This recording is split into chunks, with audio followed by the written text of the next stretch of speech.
வணக்கம் டிடி தமிழ் நேயர்கள். இந்த வாட்டி திருப்பியும் ரொம்ப ஈஸியாக ரொம்ப கஷ்டமானதெல்லாம் இல்லாமல் ரவையில் இடியாப்பம். நீங்கள் எல்லாம் அரிசி மாவு இடியாப்பம், இது ராகியில் இடியாப்பம் எல்லாம் பார்த்துருப்பீங்க. ரவையில் இடியாப்பம் அதுவும் இன்ஸ்டண்ட்டாக ரொம்ப ரொம்ப ஈஸியாக பண்ணலாம். எப்படின்னு சொன்னால், இப்போ இது மாதிரி ஒரு கப் எடுத்துக்கிறேன்னு வச்சுக்கோங்களேன். நீங்கள் அந்த ஒரு கப் எடுத்துக்கோங்க. நீங்கள் 2 கப் தண்ணி,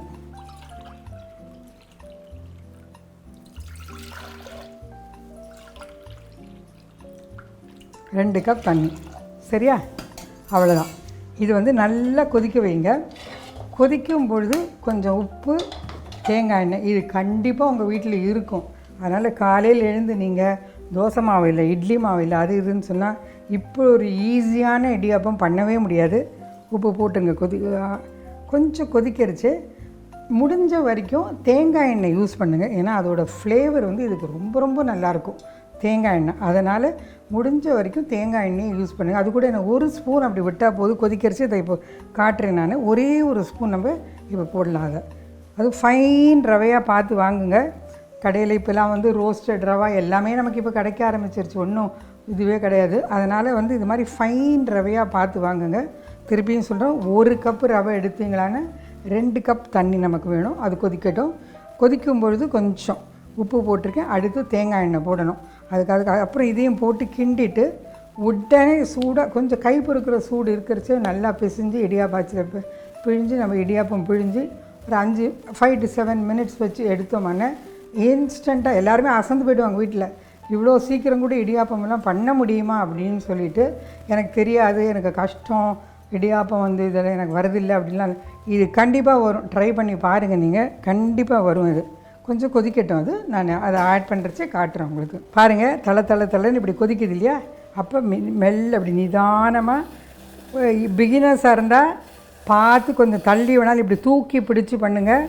கையில் அடிச்சிட போது ஜாக்கிரதை. இப்போ எனக்கெலாம் எக்ஸ்பீரியன்ஸ் இருக்குது. அதனால் நான் எப்படி வேணாலும் பண்ணலாம். நான்லாம் நல்லா என்ன பண்ணுங்க, இப்படி வித்தவுட் லம்ஸ், அதாவது கட்டி இல்லாமல் அதை நல்லா இப்படி, அதாவது சொன்னால் இப்படி பளபளன்னு கொதிக்கும். பிகினர்ஸ் கொஞ்சம் ஜாக்கிரதையாக இருங்க, தள்ளி நின்றுக்கோங்க. ஈவன் எக்ஸ்பீரியன்ஸ் ஆனவங்க கூட, ஆக்சிடென்ட்ன்றது கிச்சனில் ரொம்ப சர்வசாதாரணமாக நடக்கக்கூடிய காரியம். அதனால் கொஞ்சம் ஜாக்கிரதையாக இருங்க. இது நல்லா அப்படி மிக்ஸ் பண்ணி அப்படி சேர்ந்து வரணும். ஒரு பால் மாதிரி வரணும். நான் காட்டுறேன் உங்களுக்கு. இப்போ கூட தேங்காய் எண்ணெய் விடலாம், இல்லை முதலே கூட வெட்டுக்கலாம்.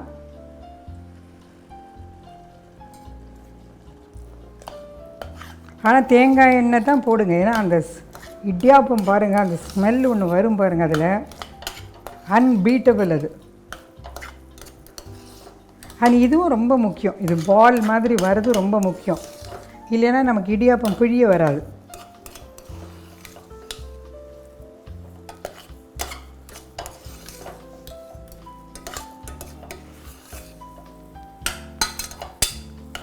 இப்போவே எங்களுக்கு இங்கே நல்ல தேங்காய் எண்ணெய் வாசனை வருது.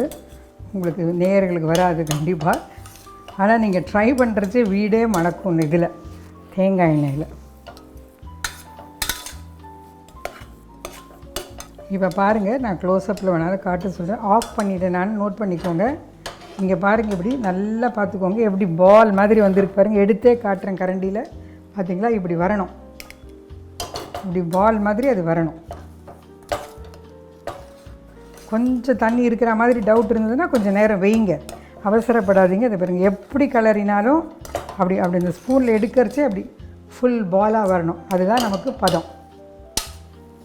அவ்வளோதான். இப்போ இது ரெடி ஆகிடுச்சா?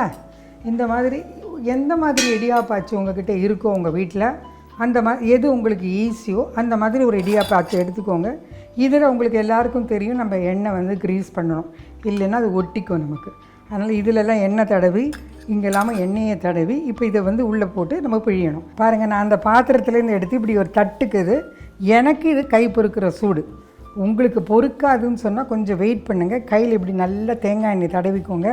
தடவிட்டு இது பாருங்கள், நல்லா கொஞ்சம் கொஞ்சமாக எடுத்து பாருங்கள், இப்படி நல்லா கட்டி இல்லாமல். அப்போ தான் நமக்கு இடியாப்பம் பிழிய வரும். இன்னொரு டிப்பும் இருக்குது. இது பாருங்கள், இது டக்குன்னு ட்ரை ஆகிடும். இந்த மாதிரி சின்ன டவலோ ஏதாவது உங்கள் வீட்டில் கண்டிப்பாக இருக்கும், இல்லாமல் ஒன்றும் இருக்காது உங்கள் வீட்டிலலாம். அதை எடுத்து இப்படி மூடி வச்சுக்கோங்க. அது அப்படியே இந்த இதுக்கும் நல்லா அது அப்படியே இதுவாகிடும். நம்ம முதல்ல இப்போது எவ்வளோ தேவையோ அவ்வளோ எடுத்து நல்லா கட்டி இல்லாமல் அது பாருங்கள், கை பொறுக்கிற சூடுக்கு இப்படி பிசைஞ்சு நம்மளோட இந்த இடியாப்பம் இதில் பொருட்களை உங்களுக்கு முடியாதுன்னு சொன்னால் வெயிட் பண்ணுங்கள், அவசரம் ஒன்றும் கிடையாது. ஆனால் மோஸ்ட் இம்பார்ட்டண்ட் இப்படி ஒரு துணி வச்சு மூடிடுங்க. ஏன்னா அப்போ தான் உங்களுக்கு வந்து இது சூடும் இதுவாகாது அண்ட் ட்ரை ஆகாது. அதுக்கு தான், வேறு ஒன்றும் இல்லை, ட்ரை ஆகாது, வேறு ஒன்றுமே கிடையாது. இதை எடுத்து இப்படி வச்சுட்டு மூடிடுங்க. ஞாபகமாக ஈர துணியில் மூடுங்க, அப்போ தான் ட்ரை ஆகாது நமக்கு. நல்லா அப்படி டைட்டாக மூடிட்டு நெக்ஸ்ட்டு இட்லி பானையும் ரெடி பண்ணிவிடுங்க. இந்த மாதிரி தட்டுலேயோ இலையிலையோ உங்கள்கிட்ட என்ன இருக்கோ அதில் பிழிங்க, உங்களுக்கு எப்படி வசதியோ அப்படி பாருங்கள். நல்லா வரும், பயப்படவே வேண்டாம். சூப்பராக அரிசி மாவு இடியாப்ப மாவு மாதிரியே வரும். இதை வந்து நம்ம தேங்காய் பால் எது வேணாலும் சாப்பிடலாம், நம்ம இஷ்டம்தான். இல்லை சில பேர் வீட்டில் குருமா பண்ணி சாப்பிடுவாங்க. ஸோ நீங்கள் அந்த மாதிரியும் பண்ணி சாப்பிடலாம், ஒன்றும் பிரச்சனை கிடையாது. பாருங்கள் நல்லா வரும், ஒன்றும் பிரச்சனையே இல்லை. இதை வந்து நம்ம இப்போது இல்லை உங்கள்கிட்ட இந்த டைரெக்டாக இருக்கா, அந்த இது இருக்கா, தட்டு மாதிரி இருக்கா, அதில் கூட வச்சு பிழிஞ்சிக்கலாம். ஒன்றும் இப்படி தான் பிழியணும்னு இல்லை. இது வந்து எங்கிட்ட இருக்குது, நான் பிழிகிறேன். உங்கள்கிட்ட வந்து எப்படி இருக்கோ அதுக்கு ஏற்ற மாதிரி நீங்கள் பிழிஞ்சிக்கோங்க. நான் இப்படி பெருசாக பிழிஞ்சிருக்கேன், நீங்கள் சின்னதாக பிழியலாம். இல்லை இட்லி தட்டிலேயே கூட வச்சு சின்னதாக பிழியலாம். எல்லாமே ஆப்ஷன் உங்களோடது தான் இன்ஃபேக்ட்டு. ஆனால் ஒன்லி திங் இப்படி இன்ஸ்டண்ட்டாக பண்ணி சாப்பிடலாம், ஹெல்த்தியாக சாப்பிடலாம், வீட்டில் சாப்பிடலாம். இப்படி வச்சுட்டு ஒரு 7 மினிட்ஸு அவ்வளோதான், அதுக்கு மேலே டைம் இல்லை. இருக்குது 7 மினிட்ஸ் போதும் நமக்கு. இதை எடுத்துகிட்டு எப்படி வருதுன்னு பார்க்கலாம். இப்போது இந்த ரவா இடியாப்பம் நம்ம ரவையை நல்லா 1 கப்புக்கு 2 கப்பு தண்ணி கொதிக்க வச்சு ரவையை போட்டு எண்ணெய் உப்பெல்லாம் போட்டு தேங்காய் எண்ணெய் ஸ்பெஷலி போட்டு நல்லா கிண்டி ஆற வச்சு இடியாப்பம் இதில் போட்டு பிழிஞ்சு இதில் வச்சுருக்கோம். 7 மினிட்ஸுக்கு வச்சோம். இது இப்போ வெந்திருக்கா, எப்படி இருக்குது என்னன்னு நம்ம இப்போ பார்க்க போகிறோம். ஆஹா பாருங்கள் எப்படி வந்திருக்கு பாருங்கள். ரவையில் இடியாப்பமாக எல்லாருமே அதிசயப்படுற அளவுக்கு எல்லாரையுமே அசத்தலாம். கொஞ்சம் ஆனால் திருப்பி பிகினர்ஸ் கேர்ஃபுல்லாக இருங்க, ஏன்னா இது ஹீட்டு. இதை எடுத்து நான் சர்வ் பண்ணுறச்சே காட்டுறேன் உங்களுக்கு. ரவை இடியாப்பத்தை காட்டுறேன் பாருங்கள். அவசரப்படாதீங்க, அதான் சொல்கிறேன் நான். இந்த சூடு கொஞ்சம் ஆறணும். பாருங்கள் எப்படி வருது பார்த்தீங்களா. இப்படி பண்ணாலும் வரும், இப்படியும் வைங்க. எப்படியா இருந்தாலும் உங்களோட ஆப்ஷன் தான் இது. நீங்கள் தான் சாப்பிட போகிறீங்க. இதோட கூட தேங்காய் பால் பண்ணுங்கள், இல்லைனா குருமா பண்ணுங்கள், எதை வேணாலும் நீங்கள் பண்ணி உங்கள் குழந்தைங்களுக்கு கொடுங்க.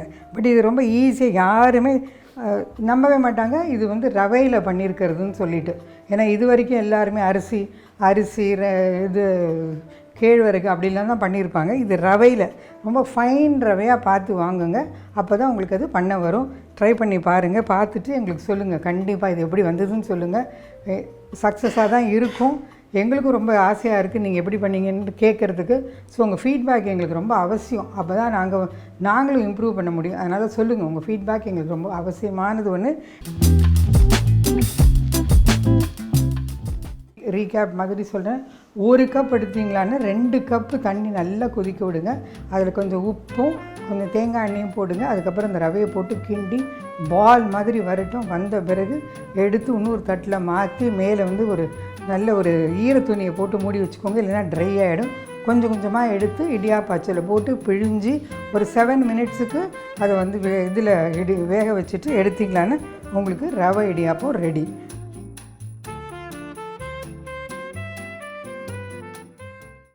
இந்த வாட்டி திருப்பியும் ரொம்ப ஈஸியாக, ரொம்ப கஷ்டமானதெல்லாம் இல்லாமல் எல்லா ஒரு வெஜிடபிள்ஸ் எல்லாம் போட்டு சேமியாவில் ஒரு தோசையோ அடையோ நீங்கள் எப்படி வேணாலும் சொல்லிக்கலாம். டக்குன்னு பண்ணலாம். இட்லி மாவு தோசை அரைக்கலையா, ஒன்றும் கவலைப்படாதீங்க. டக்குன்னு இதே பசங்களுக்கு நீங்கள் அது வெஜிடபிள்ஸ் எல்லாம் போட்டு பண்ணி கொடுக்கலாம். அதுதான் நான் இன்றைக்கி சேமியா அடைன்னு சொல்லி கொடுக்க போகிறேன். நான் முதல்ல நம்ம அதுக்கு தேவை என்னன்னு சொன்னால் வறுத்த சேமியா. இப்போலாம் கடையிலேயே கிடைக்கிறது, நம்ம வறுக்கணுன்ற அவசியமே இல்லை. அதனால் வறுத்த சேமியா, அரிசி மாவு, ரவை கொஞ்சம், கேபேஜ், கேரட், நீங்கள் பீட்ரூட் கூட போட்டுக்கலாம், எது வேணாலும் போட்டுக்கலாம், கொத்தமல்லி, உப்பு, பச்சை மிளகாய், இஞ்சி அதெல்லாம் போட்டு நல்லா மிக்ஸ் பண்ணிவிட்டு இந்த தோசை தவாவில் அது வந்து அடை மாதிரி போட்டு எடுத்தோமான்னு ரொம்ப கிறிஸ்பியாக ரொம்ப நல்லாயிருக்கும். ஏன்னா அரிசி மாவும் போடுறோம் இல்லையா, அதனால் அது வந்து ரொம்ப நல்லா கிறிஸ்பியாக நல்லா வரும். அது டேஸ்டியாகவும் இருக்கும். ட்ரை பண்ணி பாருங்கள்.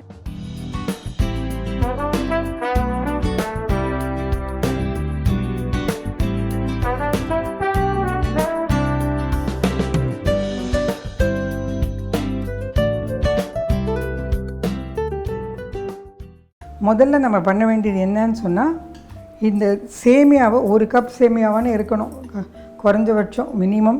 ஸோ அதனால் அதை வந்து என்ன பண்ணுறீங்க, நல்ல சூடான வெந்நீரை பாருங்க இப்படி போட்டு 10 to 15 மினிட்ஸு மூடி இந்த மாதிரி வச்சுருங்க. அதுக்கப்புறமா அதை வடிகட்டிட்டு எல்லாம் என்ன அரிசி மாவு, ரவை அதெல்லாம் போட்டு நம்ம பண்ணலாம், அடைய பண்ணலாம். நம்ம இந்த வறுத்த சேமியாவில் நம்ம தண்ணி கொட்டி வச்சுருந்தோம் இல்லையா, அதை பாருங்கள் வடிகட்டி இப்போ எடுத்துகிட்டு வந்திருக்கேன். இந்த மாதிரி ஸ்மாஷரோ இல்லை உங்கள்கிட்ட கரண்டி இருந்ததுன்னா கொஞ்சமாக இப்படி ஒரு ரொம்ப இது வேண்டாம், இந்த மாதிரி அழுத்திக்கோங்க. இல்லை கரண்டியில் கூட மசிக்கலாம், மத்தில் கூட மசிக்கலாம். இப்படி மசிச்சுட்டு 1 கப்பு இது போட்டுக்கோங்க அரிசி மாவு, ஒரு கிறிஸ்பினஸ்க்கு ரவா ஒரு 1/4 கப் அது. அதுக்கப்புறம் நான் வந்து கேரட் போடுறேன், சரியா? அப்புறம் வந்து கேபேஜ் போடுறேன். உங்கள்கிட்ட பீட்ரூட் இருந்தால் பீட்ரூட் போடுங்க, ரொம்ப நல்லாயிருக்கும். இன்ஃபேக்ட் அது கொத்தமல்லி, பச்சை மிளகாய், இஞ்சி,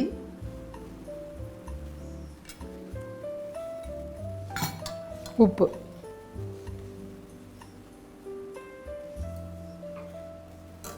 இதை நல்லா இப்படி மிக்ஸ் பண்ணுங்க. இப்படி எல்லாம் முதல்ல தண்ணி ஊற்ற போயிடாதீங்க, கொஞ்சம் வெயிட் பண்ணுங்கள். இந்த பாருங்கள், இதுவும் கொஞ்சம் கை பொறுக்கிற சூடில் வேலை செய்யுங்க. இது வந்து அவசரமாக செய்கிற வேலை கிடையாது எதுவுமே. Cooking is an art. அதுக்கு வந்து கொஞ்சம் பொறுமை தேவை, அவசரமாக பண்ணக்கூடாது. அண்ட் ரெண்டாவது என்ன எக்ஸ்பீரியன்ஸ் வேறு உங்களது கொஞ்சம் கம்மியாக இருந்ததுன்னா பார்த்து பண்ணுங்கள், அவசரப்படாதீங்க.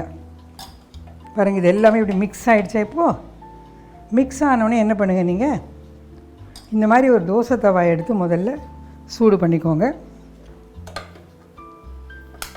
இப்போ பாருங்கள், இதை நல்லா மிக்ஸ் பண்ணது வர கொஞ்சம் தண்ணி, அதாவது ஒரு ரொம்ப அப்படியே இட்லி மாவு பதத்துக்கு இருக்கணும், தோசை மாவு பதத்துக்கு வேண்டாம். ஏன்னா தவாவில் வராது நமக்கு. பாருங்கள், இப்படி மிக்ஸ் பண்ணிவிட்டு நல்லா டவுட்டாக இருந்ததுன்னா நிறுத்திக்கோங்க, அதோட தண்ணியை மிக்ஸ் பண்ணாதீங்க ரொம்ப. இதுதான் இதுன்னு சொல்லிவிட்டு என்ன பண்ணுங்கள், இந்த தோசை தவாயை சூடாக்கி இருக்கோம் இல்லையா நம்ம, இதில் வந்து தாராளமாக இப்படி ஒரு குழி கரண்டி எண்ணெய். இதெல்லாம் சாப்பிட்டா ஒன்றும் ஆகிடாது, இந்த பரவாயில்ல. கொஞ்சம் கடுகு, வெள்ளை எள்ளு, கறிவேப்பிலை. இது நான் ஒரிஜினலாக பார்த்தா குஜராத்தீஸ் பண்ணுறது ஹாண்ட்வான்னு ஒன்று பண்ணுவாங்க. அவங்க அரிசி பருப்பு இதெல்லாம் சேர்த்து போட்டு இப்படி போட்டு தவாவில் இப்படி பண்ணுவாங்க. நான் அதையே இப்படி இதில் சேமியாவில் நான் ட்ரை பண்ணது. இது பாருங்க, இப்படி தாராளமாக இப்படி எடுத்துக்கோங்க. எடுத்துட்டு இப்போ பரப்புங்க, இது நல்லா இப்படி பரத்தி விடுங்க. அரிசி மாவு வேறு போட்டிருக்கோம் இல்லையா, அதனால் ஒன்றும் கவலையில் நல்லா சேர்ந்து வரும். தின்னா திக்கா உங்கள் வீட்டில் எப்படி அது இதுவோ அந்த மாதிரி அதுக்கு ஏற்ற மாதிரி பரப்பணும். அண்ட் இந்த மாதிரி பண்ணும்பொழுது தவா டெஃபினெட்லி சிம்மில் இருக்கணும், அவசரப்படாதீங்க. ஒன்ஸ் அகெயின் பிகினர்ஸ் வந்து பார்த்து யூஸ் பண்ணுங்கள், ஏன்னா கை சூடாகிடும், சூடு கீடு பட்டுரும் உங்களுக்கு. இது பாருங்க, இப்படி இவ்வளோ தான். இப்படி பண்ணிவிட்டு இதுக்கு மேலே ஒரு மூடி போட்டு மூடி நம்ம ஒரு 10 மினிட்ஸ் வெயிட் பண்ணணும். நம்ம அதுக்கப்புறம் தான் மெல்ல அடுத்ததுக்கு திருப்பணும். இப்படி பரப்பிட்டோம் இல்லையா, இப்படி நல்லா ஒரு மூடி போட்டு மூடிட்டு நிதானமாக இருங்க, அவசரப்படாதீங்க. ஒரு 10 மினிட்ஸான ஒரு சைடுக்கு வேணும், அப்புறம் தான் நம்ம அடுத்த சைடுக்கு போகணும் நம்ம, சரியா? இல்லை உங்கள்கிட்ட சின்ன குழி பணியாரத்தில் கூட நீங்கள் போட்டு எடுக்கலாம். இல்லை இது இருக்குல்ல நம்மளோட ஊத்தப்பம் இப்போல்லாம் 4 கல்லாக சேர்ந்து வருது, அதில் கூட போட்டு நீங்கள் வெரைட்டியாக ஸ்கூலுக்கு அனுப்பலாம். இன்ஃபேக்ட் இது பேசிக்கலி ஒரு குஜராத்தியோட டிஷ் தான் ஹான்வான்றது. அதை வந்து நான் சேமியாவில் பண்ணியிருக்கேன், அவ்வளோதான். இப்போது அவங்க வந்து ரைஸு பருப்பு எல்லாத்தையும் ஊற வச்சு அரைச்சி இந்த மாதிரி அவங்க கையிலேயே தட்டுவாங்க. அதாவது வாழையில் தட்டி அப்படி டடக்குன்னு அப்படி போட்டு அந்த மாதிரி பண்ணுவாங்க. இதை நான் உங்களுக்கு ஈஸிக்கோசரம் இப்படி பண்ணியிருக்கேன். நான் ட்ரை பண்ணி பாருங்கள். இதில் என்னென்ன வெஜிடபிள் வேணுமோ நீங்கள் போடுங்க. இது மெயின் பர்பஸ் என்னன்னு சொன்னால் வெஜிடபிள்ஸ் உள்ளே போகும், அதுதான் இப்போ பாயிண்ட். இப்போ நமக்கு இதில் இல்லைன்னா ஏன்னா பசங்க சாப்பிடவே மாட்டேன்றாங்க இந்த காலத்தில். இப்படியெல்லாம் பண்ணால் கொஞ்சம் டிஃப்ரெண்ட்டாக பண்ணால் சாப்பிடுவாங்க. இதே குழி பணியாரமாக பண்ணுங்கள், ஊத்தப்பக்கல்லில் போட்டு பண்ணுங்கள். எல்லாமே உங்களோட க்ரியேட்டிவிட்டி தான். நீங்கள் உங்கள் குழந்தைக்கு என்ன பண்ணி கொடுக்குறீங்கன்றதுல தான் இருக்குது. இம்பார்ட்டண்ட்டாக ட்ரை பண்ணி பாருங்கள். இது அந்த பக்கம் திருப்பரிச்சே நான் உங்களுக்கு காட்டுறேன். நான் நம்ம வந்து சேமியாவை வந்து ஊற வச்சுருந்தோம். ஊற வச்சு அதுக்கப்புறம் அந்த தண்ணியை வடிகட்டிட்டு அதில் அரிசி மாவு, ரவை, கேபேஜ், கேரட்டு, பச்சை மிளகாய், இஞ்சி இதெல்லாம் போட்டு நல்லா ஒரு திக்க மாதிரி இப்படி அடை மாதிரி பண்ணியிருக்கேன். இப்போ இதை பார்க்கலாமா? இப்போ பாருங்கள், எண்ணெய் கிறிஸ்பியாக பாருங்கள். இப்படி திருப்பி எவ்வளோ க்ளீனாக வருது பாருங்கள். முடிஞ்ச வரைக்கும் அதனால தான் இந்த இதெல்லாம் போட சொன்னது. முடிஞ்ச வரைக்கும் நான்ஸ்டிக்கை யூஸ் பண்ணாதீங்க. இந்த மாதிரி நல்ல ஒரு காஸ்ட் அயர்ன் இதில் பாருங்கள் எவ்வளோ கிறிஸ்பியாக எவ்வளோ நல்லா வந்திருக்கு. இதுக்கு ஆக்சுவலி சட்னி எதுவுமே வேணாம், சும்மா இப்படி டீயோடு வச்சுட்டு அப்படியே சாப்பிட்லாம். நான் தான் சொன்னேன், குஜராத்திஸ் அவங்க வந்து ஹாண்ட்வான்னு சொல்லி அப்படி தான் சாப்பிடுவாங்க. அவங்க ரைஸ் அண்டு எல்லா பருப்பையும் சேர்த்து நம்ம அடை பண்ணுறோம்ல அந்த மாதிரி அவங்க பண்ணி அது அந்த மாதிரி சாப்பிடுவாங்க. நான் இது ஒரு சேஞ்சுக்கு இமீடியட் எல்லாமே இன்ஸ்டன்ட் கேட்குறீங்க நீங்கள் இந்த காலத்தில். ஸோ இது இன்ஸ்டன்ட் கேட்குறதால இது டக்குன்னு இந்த சேமியா கொஞ்சம் வீட்டில் எப்படி இருந்தாலும் அரிசி மாவு இருக்கும், ரவை கொஞ்சம் இருக்கும், ஏதான வெஜிடபிள் இருக்கும். இதே பீட்ரூட் போட்டு பண்ணி பாருங்கள், அவ்வளோ நல்லாயிருக்கும் அந்த கலரும். அதுவும் சின்னதாக குழி பணியாரத்தில் பண்ணுங்கள், இடியாப்பம் இதில் பண்ணி பாருங்கள், ஊத்தப்ப தவாவில் பண்ணி பாருங்கள். அதான் சொன்னேன், இது எல்லாமே உங்களோட க்ரியேட்டிவிட்டி தான். நான் சொல்கிறது எதுவுமே கிடையாது, நீங்கள் தான். இது பாருங்கள், இது வந்து ஒரு 5 நிமிஷத்தில் இந்த பக்கமும் நல்லா கிறிஸ்பாயிடும். ஆஃப் பண்ணிவிடுங்க.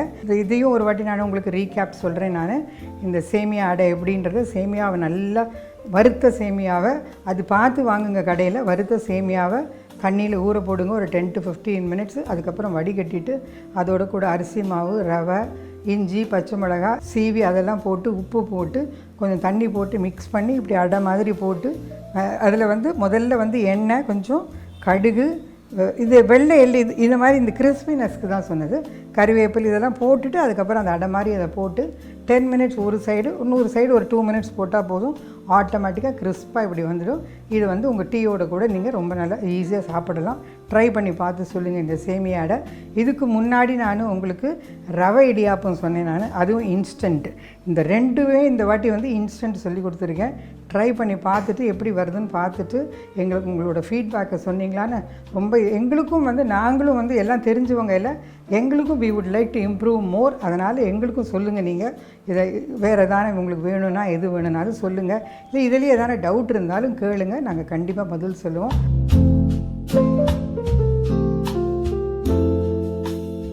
இது வரைக்கும் நீங்கள் இது ரெண்டுத்தையும் பார்த்துருப்பீங்கன்னு நினைக்கிறேன். பார்த்து என்ஜாய் பண்ணியிருப்பீங்கன்னு நினைக்கிறேன். நன்றி, வணக்கம்.